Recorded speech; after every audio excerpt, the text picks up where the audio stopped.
G'day and welcome back to my workbench. Now look at the St Louis. She is really coming along. And a lot of this I know was done in the last video, but I didn't have this. Yeah. I got that stern piece in. It was a bit tricky. I wasn't happy about going in. I had to do a lot of sort of modification and fiddling. I wish I'd recorded that, but I really didn't think it was going to be that complicated a thing, so I just kind of got it all done. I did take some photos, showed you how I clamped it up, because that was a bit tricky. But yeah, it bit of convincing. It went in. There was only a tiny gap down the bottom here, basically on the transom, and then that was just all filled in with white wood glue, painted over, and look, she looks fine. What do you think? I'm pretty happy with that. Really pleased with the look I'm getting with my St. Louis. Now, in this video, I'm going to go back to the masts because last time, although I had built those masts, at the end of the video, I realized there was a problem. And in this video, I amend that. I fix the problem. And I wish it was something that I'd noticed when I was just cutting parts off the sprue. And then I could have just fixed it easily then. It was a little bit harder trying to do it while the masts were all assembled, but I got there, and I'll show you how I did it and show you how simple and easy it is to fix that problem. Plus a few other little things that I did, but basically she is ready now for her cannons and rigging and a whole lot of other stuff that's got to be added. But for this video, let's fix those masts. Okay, roll the music.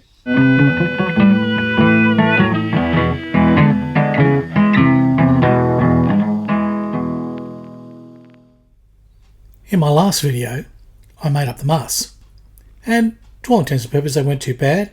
There's a couple of spots where I've missed seam lines, and they start to show once you put that wash on. So I'll be addressing those. You probably can hardly see them, but I'll address those. But one major problem that I only noticed after everything was assembled, there are no holes in the crow's nest, right? There's no way for the rat lines to come up from the deck and go into the crow's nest and be attached over here. So they go through this gap. So they go up and over and through there. Now if you just use the sort of vinyl rat line supplied in the kit, it's just a big sort of piece, you would just stick them onto there and you'd be done, there'd be no problem. But no, I thought maybe there weren't holes. I don't know. I did some research. I even pulled out my Caroni kit, and as it's very similar, it's a French ship, it's basically built the same way, it's just a bit bigger, and holes in it. Found some research photos of replicas, holes. Of course there are holes. There has to be holes for the lines to run up, halyards to come down. So, yeah, that needs doing. And also these sinkholes here haven't really sort of come up as well as I'd hoped. I'm going to have to reputty, or do I? Here's one I did before. I've cut the holes out. Wasn't that hard actually. I'll show you how to do it in a sec. And I also realised normally, I mean, all other ships that I know of, I don't know if it's peculiar just to British ships or English ships and not French, but ships usually have this little piece here. So I made one. And that solves the problem of sinkholes. So if you are doing this kit, cut out the holes in the rat's nest, right? Crow's nest. Cut them out first before gluing it all together. It's a lot easier, believe me. And also, you could make a little panel, as I've done, just to cover those sinkholes, because they only occur in the main and the forward mast and just under the very first crow's nest, okay? The one above, there isn't really that problem. It's really about the thickness of the plastic. So the plastic here is quite thick, and when you basically inject plastic that thick, yeah, things can go wrong. So sinkholes can happen. And also, look, there's even sinkholes here in this crow's nest. But it doesn't matter, that's all getting cut away. So, let me show you how I upgraded this mast so it is not only more attractive, but it also is more useful, because now I can actually run my rigging through it. I began the repairs by covering this little area here on the bottom of the crow's nest so that I didn't damage it, and also that gave me a guideline to basically cut away and create the hole. So that's a useful little tool. You do the same sort of thing like when you're scribing and doing other things, and whenever you're hacking in. Now I've got a 1mm drill bit, and all I do is slide that into the area there which is on the tree, so the joist and the arm there of the tree, and drill away. Of course I speeded this up because I took my time, because these parts were fragile and it was fairly easy to snap those railings on the crow's nest. So I just took my time, slowly cut them out. I worked around, I made sure I got all 4 corners done first, and then I went to the middle of that and then kept dividing in half as much as I could until I basically drilled out a whole lot of it. Now, the reason you do this is it makes it a lot easier to cut it all away. See, got all that sort of cut out there, drilled, all drilled through now. Now I get the knife, and what you do is just join the holes. It's just like join the dots. So gently running the knife. Again, because this is all done while this thing's assembled, it's a bit tricky, but I just took my time. It took me a couple of days to do them all because I just did them very gently and worked my way through, and then when they got loose, finally, the last few you're poking there, it all just falls through. So that's roughly giving you the hole. Okay, it doesn't take much after that tied out. Again, I've got my bit of tape there as a guideline that I know that's what I've got to cut that to. So it's just a matter of cleaning all of that out, getting the file, filing it smooth, and bingo bongo, the whole thing should look pretty good. There you go, finished result. Bit of clean up around the edges, and that's it. I've got one done. All right, there's a whole stack more to do. I better get on with them. Now that I have all of these crow's nests cut out, up to little ones at the top and the big ones at the bottom. Now, that horrible sinkholes there, which you could fill in putty, but there is this missing part that I've seen on all the sailor ships I've ever done. So maybe the French didn't have them, I don't know. I like this little piece. I think it finishes off the underneath the trees there on the little mast. So it fits nicely under the crow's nest and it looks good. So I'm going to make one. And it's for you, if you were doing this kit and you found all these bloody sinkholes, that's a very easy way to hide the problem. So let's work it out. First we'll need a measure. So zero that. Let's have a look. This one is 8.7. 8.8 when I bumped it. 8.8 will err on the side of that. Okay, this one mast is 5. Okay, so that's 5. 8.8 when we include the extension. Now, what I need is, what is this little height here? So we need about 3 arms to do this thing. So that distance there is 7.2. Okay, so I've got 7.2, 8.8, and that is 5. So we need to remember those. Show you how to work out that shape. I'll do one here larger. It would only be like about that big. Very hard to film. So I'll show you what the plan would look like much larger. And I'll do it 7 times. It just happens to be a number that works nicely on my bit of paper. So 7 9s are 63. So I'll mark 63. And 5, which is the width there, 5 7s are 45. 35, sorry. 35. So that is basically what I'm going to need here. Now, going down, it was 7. So that's 49, call it 50 for this. Makes it easy to draw. 50 there, and then it'll come down to 100. Okay, so don't worry about my conversion. I'm only doing that to make this easier to draw for you. And this is just approximate, rough. Okay, so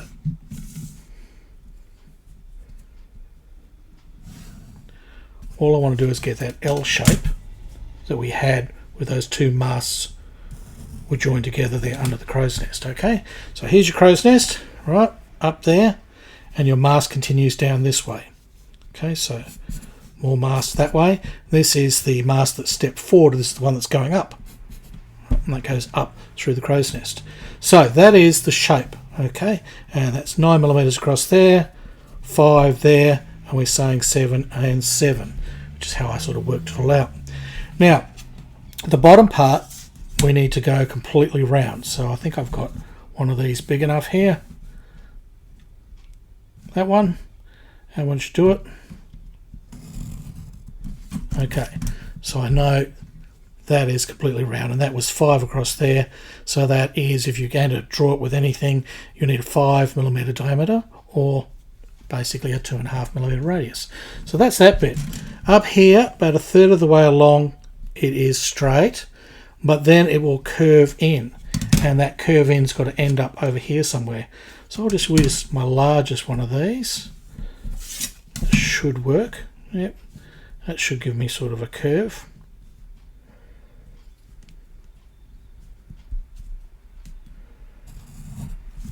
Now here, again, it goes about 1/3, and then the other curve comes up. Actually, they're going to be a lot larger than what we've got here, Harry, but anyhow. So this one comes up to there. That one should really curve to there, yeah. So really, you've got to draw them by hand. I was hoping I could do the whole thing with stencils, but you can't. That's kind of the shape. It curves there, it curves there, it goes down there. It's around there, okay, up here, across there, and down. That's the sort of shape that we're going for. So you can sort of do it, it's just a matter of curves. This one is pretty easy because it just is the width. It's basically the width of the mast. It's a semicircle, and these are curves that go up to and meet on those crossovers. And this little part here will stick out. That part of the mast there will stick out, okay? Like that. Okay, so you see the two curves down the bottom round bit. That's what we're going to make, but it's going to be about this big. Now doing the same thing, but this time on 0.5mm evergreen styrene sheet, which is really handy stuff for doing this sort of scratch work. I transfer those measurements. Remember, 8.8 we'll call it 9, 7.2 we'll call that 7, and we're 5. And so that gives us those rectangles, and I'm drawing those again, so I've got the same L shapes instead of making like a little butterfly here. And then I just pencil in the curves. A lot easier to do the curves when it's that small. So that's given me the basic shape. So it's just a simple matter now of cutting those out. Now first I use my rule and I just cut them out outside of the curves. Just basically cut rough sort of triangles or trapezoids. So with those out, then I can start cleaning them up. But what I do is make 2 at the same time. It's a lot easier. So I use tape to tape 2 pieces together. So as I form one, I'm forming the other one underneath, as long as I keep those aligned. So I chop away at the curves, working my way to those pencil lines that I made. Now it's time to get the file out, file everything nice and smooth. It doesn't take long, and very soon you've got the sort of shape that you want. Again, working my way through those other curves. It's not really difficult, it's tiny, like it doesn't take long at all to do this. There we go, the butterfly opens, we've got the piece. A little bit of sanding now, and that comes up as good as a kit part. Yep, pretty happy with that. Now I need to work out the angle for the rake, because remember the crow's nest here, I've got a rake on them.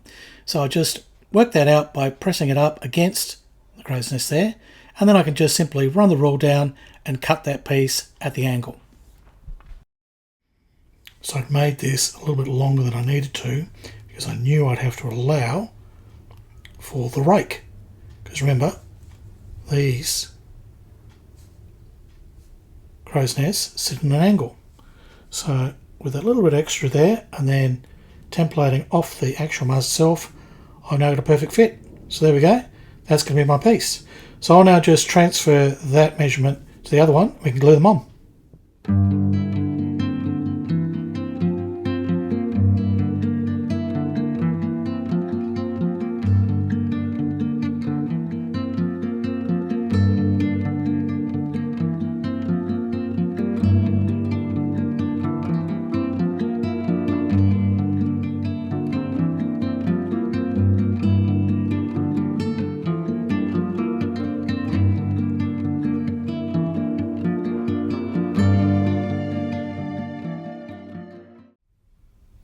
With those masts now squared away, and they're pretty well ready to put on, bar any little touch-ups that I think need doing. Just got a couple of little parts here that I forgot about. Remember these little stairs that I made? These little ladders? Yeah, they've got to go on. So a bit of white glue because it sets clear and it's easy enough to remove if I change my mind.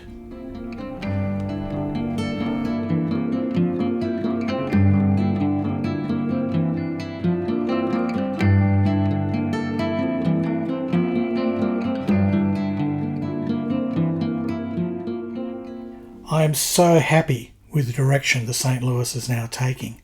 And one thing you might notice now, I've just put the mast in there, still dry fit, but the foremast, as I said, goes straight up and down, so its crow's nest was level, right, perpendicular to the mast.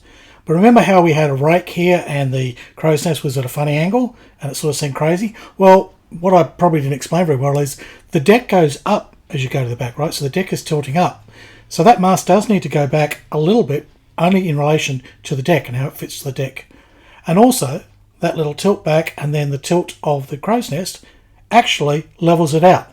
So all those tilts counteract against each other and you end up with level crow's nest. And even the mizzen mast, which is the one that has the worst rake, well, the most obtuse rake, right?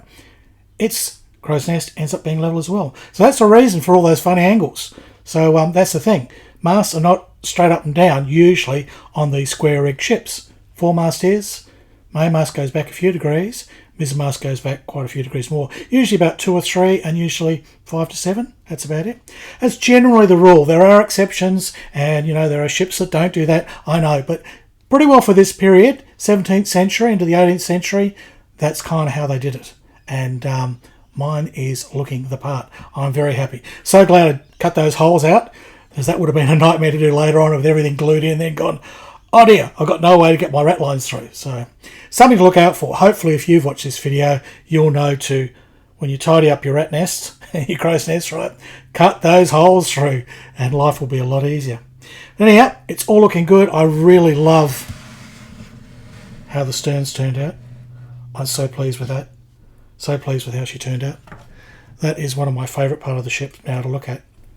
The Bounty builder did the Revel 110 Bounty, right? Even though it's a larger scale, it's a much smaller ship, and it still ends up tinier than this. So, the Bounty, I could hardly get my fingers between basically the main and the mizzenmast. It was only about that far apart, and the whole Bounty was only about that long. And a lot of people have been asking me about rigging, and will I do a detailed rig on this? Look, I'll do some, but I've already done every single rope that I know that is possible to do on a small model that looks realistic without going berserk. And they're all in the Bounty series. So please, from about part 5 onwards, part 5 to part 11, there are 6 videos on rigging a plastic model ship.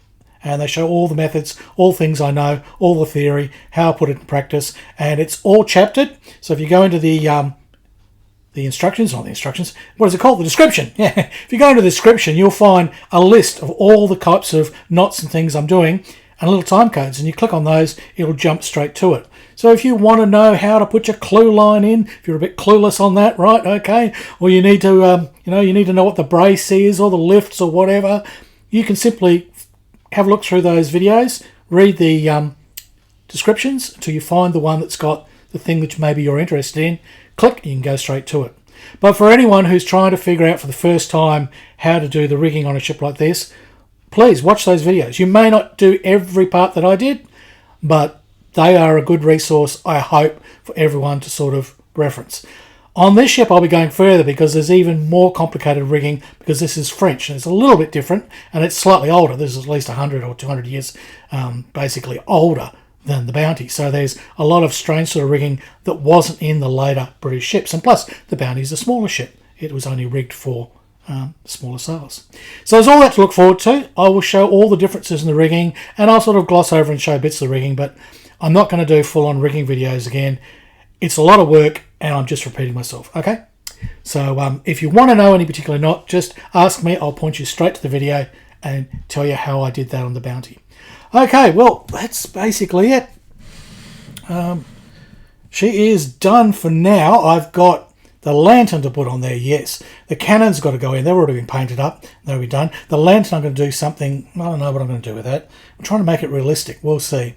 But the cannons are all been painted up. They just got to be put in and tied down. That'll be the next video. I've got to fix the prow because at the prow there is a missing figurehead. So I'm going to make one. So I'll talk about that in another video. The bottom of the figurehead's there, but not the top. All that's to come, lots more before we even talk about rigging and sails. But I hope you'll continue on the journey with me, and I hope you're enjoying my videos. So please like, comment, subscribe, and there's even that new button, thanks. Hit that thanks button, you can send me, just a few dollars. Helps me out, really does. Feeds the cat. All right, that's enough. It's goodbye from Australia, and it's hooroo from Harry Houdini.